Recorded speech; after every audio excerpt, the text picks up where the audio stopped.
Boa tarde a todas, boa tarde a todos. Meu eterno presidente, amigo, exemplo, que se falou tanto hoje, Marcelo Leonardo. Meus dois queridíssimos advogados exemplares da minha cidade natal, que é o Rio de Janeiro, e que representam, sem dúvida alguma, o que há de melhor na advocacia criminal carioca e entre as melhores do Brasil.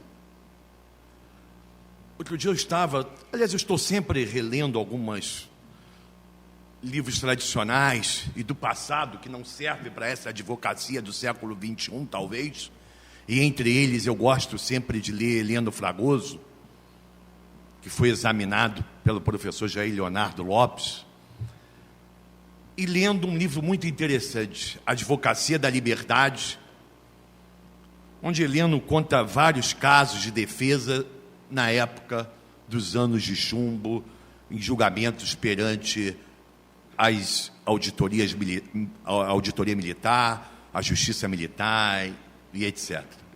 E lá, Tércio Lins, Lino Machado e o jovem, na época, e hoje também ainda jovem, mas na época bem mais jovem, Nélio, eram citados como parte do Screte Canarinho, aquela seleção de ouro que defendia presos políticos.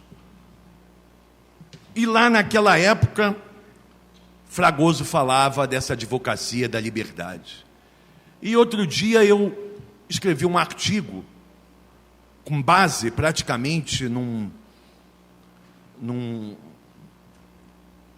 texto, numa narrativa do Heleno Cláudio Fragoso, que faleceu em 1985, onde ele fala do processo dos metalúrgicos no ABC Paulista, em 1981, quando da greve dos metalúrgicos, e na época um metalúrgico que viria a ser depois presidente do Brasil, Luiz Inácio Lula da Silva. Foi condenado pela justiça militar, houve recurso, mantida a condenação e etc.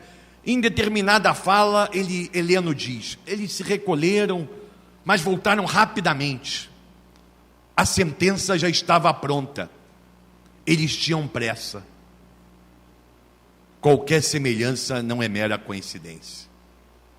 Mas depois, vejam bem, o Superior Tribunal Militar fala da incompetência da justiça militar, que era uma das teses defendidas principalmente por Heleno, manda para a justiça comum e o processo acaba sendo arquivado. E isso me veio à mente depois de ouvir Tércio Lins e Silva e Nélio Machado.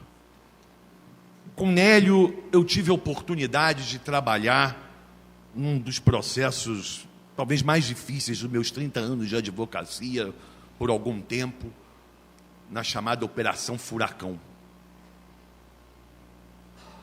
onde o ministro do Supremo sujou sua biografia mandando invadir um escritório de advocacia no Rio de Janeiro, onde todas as dificuldades eram impostas. E eu lembro lá em Brasília, o Nélio bravamente lutando, a gente não sabia que horas e quando os nossos clientes iam ser interrogados pela Polícia Federal. Não se avisava, não se deixava, não se tinha acesso e etc. E tudo sob o manto de um ministro do Supremo Tribunal Federal, que aposentou. Mas outros vieram e não mudou muito.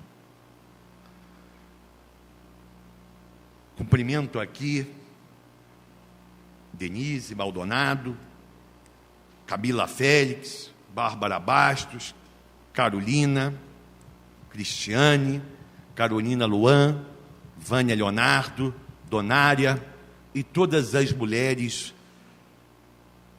que lutam na advocacia criminal. Porque foi-se o tempo que a advocacia criminal era praticamente uma exclusividade masculina. Foi-se o tempo que a advocacia criminal era o curso de direito era praticamente cursado por homens. Felizmente, hoje, a presença da mulher em todas as carreiras jurídicas fazem muito bem. Então, recebam meu carinho, meu cumprimento, minha admiração. Meu querido Técio, eu tive a honra, com Técio Lins, de ir para o IAB, por Instituto dos Advogados Brasileiros, que é, como ele disse, como o Marcelo lembrou, a mãe da Ordem dos Advogados do Brasil. Então, sob a presidência do meu querido amigo Técio Lins, esse ícone da advocacia criminal, que no Supremo Tribunal Federal, defendendo a presunção da inocência, fez uma sustentação oral histórica, e que está aí para quem quiser assistir. Direito penal em tempos sombrios, eu resolvi dar o título dessa homenagem ao meu querido mestre, amigo, professor Jair Leonardo Lopes, que me orientou, me examinou, enfim, e com quem eu tenho e guardo na memória com muito carinho. Eu escrevi esse livro, Direito Penal em Tempos Sombrios. Achei que ia ficar nisso, mas os tempos sombrios continuaram nele. E aí eu lancei Tempos Sombrios 2. E do jeito que a coisa caminha, vai virar quase que um seriado, um periódico. Eduardo Galeano, em Se Alice Voltasse, disse: há 130 anos, depois de visitar o País das Maravilhas, Alice entrou num espelho para descobrir o mundo ao avesso. Se Alice renascesse em nossos dias, não precisaria atravessar o espelho. Bastaria que chegasse à janela. Se o professor Jair, como bem disse Técio,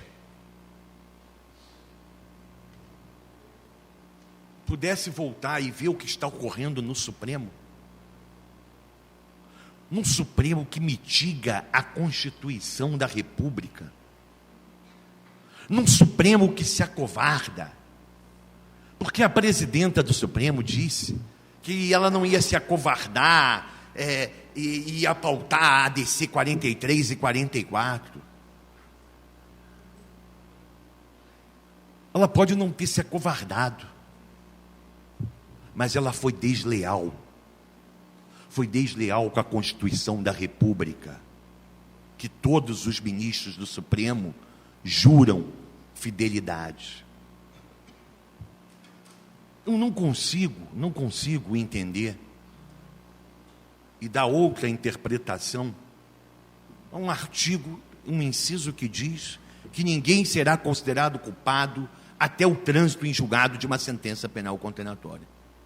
Eu não consigo entender como pode esse dispositivo, cláusula pétrea da Constituição, eu sou do tempo que se falava em cláusula pétrea, direito e garantia fundamental, possa ser interpretado de outra maneira, a não ser apagando, rasgando, tocando fogo na nossa Carta Maior, na nossa Constituição da República, que quando foi proclamada por Ulisses Guimarães em 1988, agora 30 anos em outubro, 5 de outubro, todos aplaudiam como documento da cidadania, como documento da liberdade, como documento da igualdade. Mas o que dizer a não ser que são tempos sombrios, quando o Supremo vira as costas para a Constituição da República, quando aqueles que se dizem constitucionalistas tocam fogo na Constituição da República em nome de um discurso fantasmagórico da impunidade. Que impunidade é essa? Onde temos quase 300 mil presos provisórios, sem julgamento. Que impunidade é essa? Onde os miseráveis são os mais atingidos. Não é por Lula, não é por Azeredo, não é por Cunha, não é por Aécio. Algumas pessoas me perguntam, mas Leonardo, como é que pode? Você defende o Lula e defende o Azeredo. Você defende a Dilma e defende o Aécio. Você é um incoerente. Não, meu querido Técio Lins, eu não defendo o Lula e defendo o Aécio, eu não defendo o Azeredo e a Dilma. Eu defendo a Constituição da República, eu defendo a legalidade democrática, eu defendo os direitos fundamentais. Seja para quem for,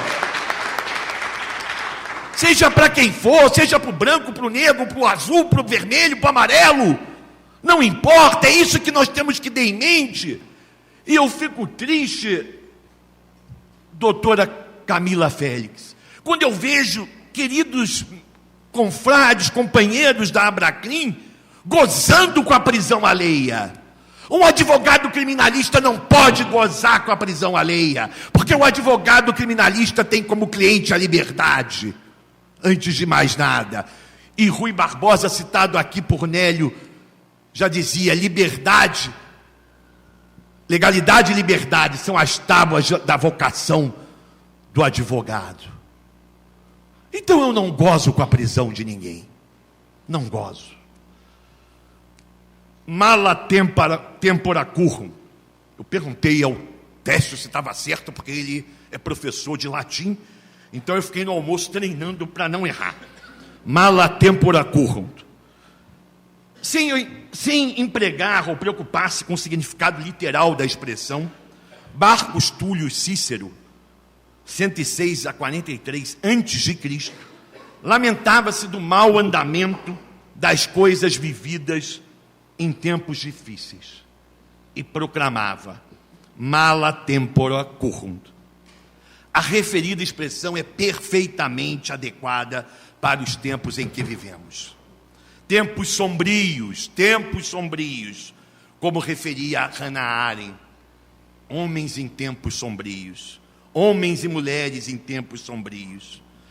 Na política, uma pausa democrática é a expressão utilizada para aqueles que insistem em negar que há um golpe em curso no Brasil. No direito penal e processo penal, os tempos também são sombrios. Mala tempora currunt, em que a política é criminalizada. O direito penal, já dizia o professor Jair Leonardo, é o direito penal da lei e da ordem. O populismo penal predomina. A criminologia midiática faz dos juízes garantistas suas principais vítimas. O processo penal do espetáculo sobrepuja o processo penal democrático. O processo penal do espetáculo sobrepuja o processo penal democrático. O princípio da presunção de inocência é relativizado e mitigado pelo Supremo Tribunal Federal. A prisão provisória, cautelar e de exceção, assim aprendemos, passa a ser definitiva e a se constituir em antecipação da tutela penal. O status libertatis é atropelado. A delação ou coação premiada, a compadrada da prisão, se transforma em instrumento de tortura. O ônus da prova é invertido. As penas aplicadas são desmensuradas. E um ministro do Supremo Tribunal Federal, olha, constitucionalista não dá certo no Supremo Tribunal Federal. Pelo menos os que dizem constitucionalista, não dá, infelizmente não dá, não é possível. Um aí que também tinha vários livros de direito constitucional, foi secretário de Segurança do governo de São Paulo, foi ministro da Justiça do governo Temer, foi para o Supremo Tribunal Federal, está lá defendendo um projeto de lei, o aumento do cumprimento da pena mínima, do tempo de limite de cumprimento de pena, tempo de limite de cumprimento de pena, no artigo 75 do Código Penal, é de 30 anos. O sujeito foi condenado a 60, 80, 90, unifica no máximo 30, por uma questão que decorre do princípio da humanidade, da dignidade humana, de impedir penas cruéis, caráter perpétuo. O senhor Alexandre de Moraes me propõe o aumento desse limite para 40 anos, sob o argumento de que a expectativa de vida do brasileiro aumentou. Eu nunca vi uma idiotice tão grande na minha vida. Uma idiotice. E eu escrevi isso. Eu falo e escrevo. Ele faça o que ele quiser. Porque ele não fez nenhum estudo da expectativa de vida do preso. E Roberto Lira, citado por Nélio, eu sempre tenho uma superstição que um dia eu falei, todo júri que eu vou fazer, eu levo um livro do Roberto Lira. Um negócio, uma superstição, né? Como acusar, como defender, como julgar. E Roberto Lira diz isso. O preso morre mais depressa. Prisão do velho, do doente. Aí prende um homem de 60, 70 anos. Vai ficar preso quanto tempo? Até a morte? Sendo que a Constituição veda a prisão de caráter perpétuo. Tempos sombrios. E a mídia? Essa mídia opressiva de qual fala e tem falado constantemente Gilmar Mendes. Mídia que Zaffaroni fala da criminologia midiática. Mídia que vibra, goza quando um juiz concede saída temporária a preso ou livramento condicional e esse preso comete um crime. Está vendo? O juiz soltou, liberou e o fulano praticou crime, etc. A gente recebe no WhatsApp, na época do final do ano, cuidado, não sei quantos mil presos serão liberados, não saiam na rua. É a mídia. Que é o pavor, o medo e eleva as penas. Referindo-se à mídia e à política criminal da lei e da ordem, o saudoso professor Jair Leonardo Lopes, no seu livro A Política Criminal da Lei e da Ordem, salienta: os integrantes da mídia, conscientemente ou não, dão curso à política criminal da lei e da ordem, ao sustentarem o discurso contra a impunidade, com a repetida alegação de que as penas são benignas e necessitariam de ser mais repressivas. São benignas. Penas elevadíssimas. Elevadíssimas e ainda querem aumentar. Vocês viram o Rodrigo Pacheco, que foi meu aluno, dessa brilhante fala dele, falando que ele quer chamar corrupção de crime hediondo. Todo crime vai ser hediondo. Eu escrevi sobre isso. Qual crime não é hediondo? Daqui a pouco todo crime vai ser hediondo. Ficam disputando.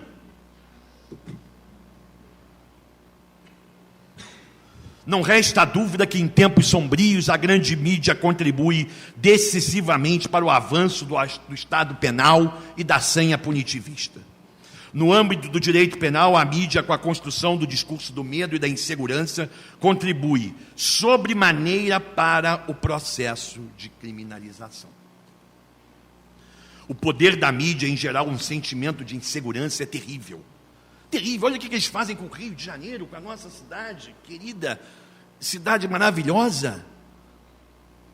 Essa intervenção absurda, inconstitucional que está lá no Rio, militar, tem o dedo da Globo. Olha, Brizola falava uma coisa muito certa: se a Globo é a favor, eu sou contra. O mal que essa rede faz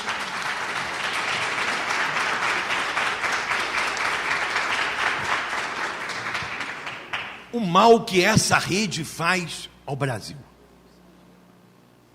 à sociedade, aos costumes, enfim, é terrível. Tempos sombrios que assombram o Estado democrático de direito.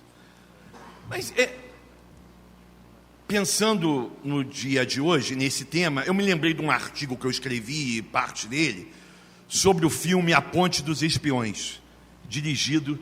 O Lázaro, meu sócio, ficou com medo de eu falar em inglês, porque o meu sotaque é muito ruim, eu não sei, então eu preferi falar em português. A Ponte dos Espiões, dirigida por Steven Spielberg, baseado em acontecimentos reais. Não sei se vocês assistiram, se não assistiram vai ter spoiler, mas tudo bem. Baseado em acontecimentos reais, ressalta, entre outras coisas, a importância do sagrado direito de defesa. Assistiu o filme, até? Assistiu o filme? Vale a pena. E a missão do advogado. Em plena Guerra Fria, um advogado de seguros, interpretado, Donovan era o nome do personagem, interpretado por Tom Hanks, por questões políticas, é designado para defender um espião soviético. Isso é baseado em fato real, que foi preso. Embora contra tudo e contra todos, inclusive contra sua família, Donovan, o personagem, um advogado interpretado por Tom Hanks, acaba aceitando a missão e sofrendo uma espécie de ataque. Uma espécie não, é atacado, né, por toda a comunidade, porque estava defendendo um espião russo, Guerra Fria, imagina só. Você está defendendo um inimigo da pátria, etc, etc, embora ele tenha sido nomeado para isso. Um inimigo dos Estados Unidos, a casa dele foi atacada, a família ficou contra ele. Aquela dificuldade do advogado que Evaristo de Moraes narra no Advogado Criminalista, esse desconhecido. O julgamento, na verdade, era um julgamento de fachada, já que o destino do espião soviético todos já conheciam. Era só para fazer a maquiagem, nomear um advogado de seguros. Tratava-se apenas de dar uma aparência de legalidade para justificar a punição do inimigo. Só que eles, né, inclusive a CIA, esqueceram, literalmente, de combinar com os russos. Ou melhor, com o advogado do espião soviético. Donovan, o advogado, interpretado por Tom Hanks, recusou a fazer parte dessa farsa. E aí a coisa começou a complicar. Que era para ele fazer a defesa formal, condenavam o espião e ficava tudo resolvido. Em determinado momento do filme,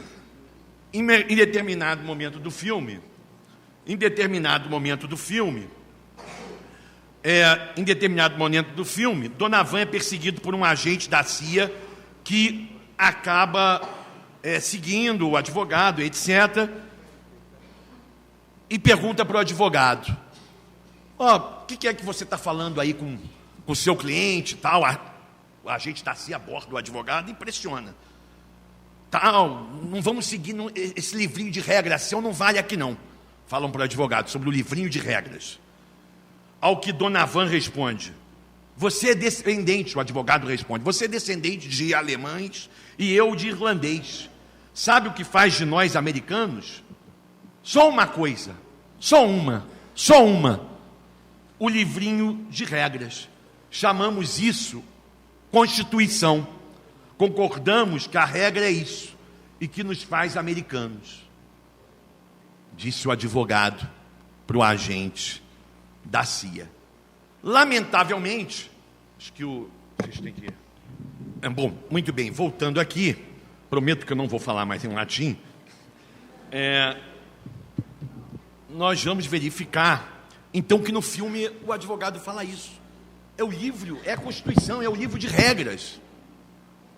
Infelizmente, o nosso livro de regras, ele foi rasgado. Não importa se é o nosso inimigo.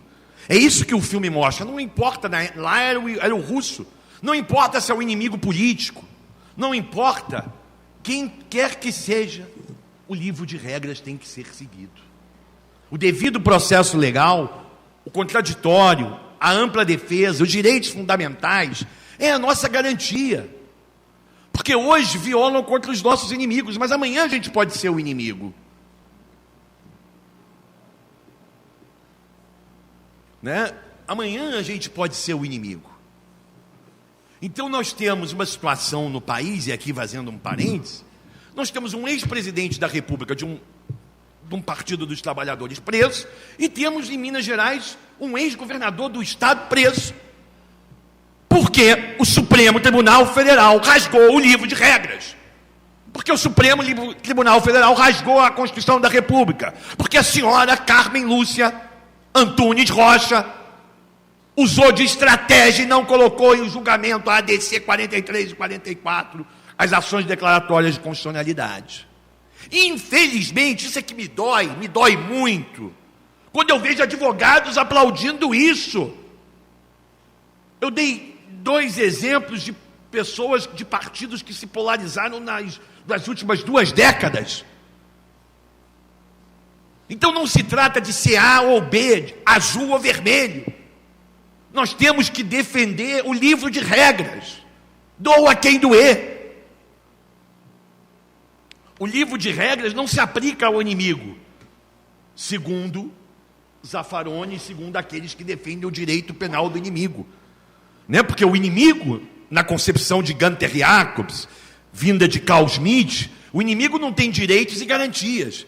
Para o inimigo não vale a lei. Para o inimigo não vale a lei. Para o inimigo não vale a Constituição. A Constituição é para os homens de bem, para os homens e mulheres de bem, para o bandido, para o terrorista, para o estuprador, para o traficante ou para o político. Eles não têm direitos e garantias fundamentais. Outro momento interessante do filme, meu querido amigo Marcelo, é quando o espião soviético, preso, em conversa com o advogado, ele pergunta para o advogado: você nunca me perguntou se eu era inocente? O espião pergunta para o advogado: você nunca me perguntou se eu era inocente? E o advogado, Donovan, interpretado por Tom Hanks, responde: não me importa. O que me importa é que o Estado é que deve provar isso, e não o contrário. O Estado é que deve provar sua culpa, e não o contrário. O ônus da prova, com decorrência da presunção de inocência, é sempre do Estado acusador. Lamentavelmente, né, o livro de regras ele foi abandonado no nosso Estado democrático de direito. Houve uma flexibilização de direitos e garantias fundamentais. Houve uma flexibilização, né, do que é fundamental, de um princípio. E agora vamos falar em PEC, né? O Rodrigo Pacheco falou aqui, a PEC, estão querendo propor uma PEC para proposta de emenda constitucional para acabar com a presunção de inocência. A maior prova que a presunção de inocência vigora, está lá, e que de ninguém deve ser preso antes do trânsito julgado, salvo nos casos de prisão provisória, medida cautelar extrema, prisão preventiva, prisão temporária, prisão em flagrante, mesmo assim em casos excepcionalíssimos. A maior prova é que querem propor isso. O próprio juiz de piso da 13ª Vara Federal, num programa de entrevista coletiva, falou: não, temos propor uma PEC, etc. Quer dizer, então tenha consciência de que essa prisão não pode ser automática. Essa prisão, ela não, em razão da segunda instância, o professor Marcelo Leonardo falou muito bem, ela não está revestida dos princípios de cautelariedade da prisão preventiva, por exemplo. Sendo que vários casos, e a Defensoria Pública tem dados interessantíssimos sobre isso, Denise Maldonado,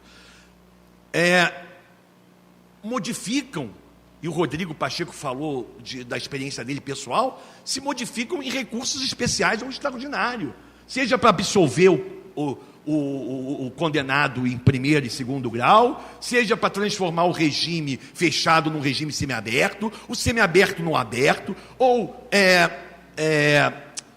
a substituição da pena privativa de liberdade por uma pena restritiva de direito, para modificar a situação do condenado para melhor.